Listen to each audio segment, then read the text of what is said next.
আসসালামু আলাইকুম রহমতুল্লাহ। এক মাস কোরআন শিক্ষা কোর্সটি আপনাদের মাঝে নিয়ে এসেছি। যদি আপনারা সকলে এই কোর্সটি সঠিকভাবে যদি দেখেন, তাহলে আশা করি এক মাসের মধ্যে কোরআন শিক্ষা করা সম্ভব। সম্মানিত দর্শক শ্রোতা, আজকে প্রথম ক্লাসটি হলো আমরা হরফ গুলো চিনব। কোন হরফের কি ডাক আসবে, এই ডাক আমরা জেনে নেব। আরবি হরফ কয়টি এবং মাখরাজ কয়টি, এই বিষয়টি আমরা আজকে জেনে নেব ইনশাআল্লাহ। আরবি হরফ 29টি, মাখরাজ 17টি। এই দুটি জিনিস যদি আমরা সঠিকভাবে যদি পালন করি, তাহলে আমাদের পড়া ইনশাআল্লাহ সহিশুদ্ধভাবে হয়ে যাবে।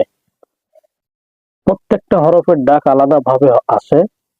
এই ডাকগুলো যদি আমরা আলাদাভাবে দিতে যদি পারি, আমরা যদি শিক্ষা নিতে পারি, তাহলে আমাদের পড়া অবশ্যই সহিশুদ্ধ হবে ইনশাআল্লাহ।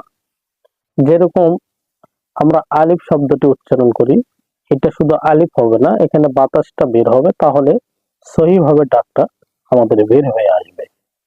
শুধু আলিফ যদি বলি, তাহলে এটা সহিশুদ্ধ হলো না।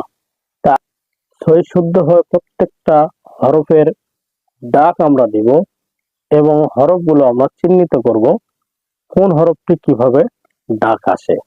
এরপরে আমরা মাখরাজের দিক যাব। এটার পাশাপাশি আমরা মাখরাজটা মুখস্থ করার জন্য চেষ্টা করব।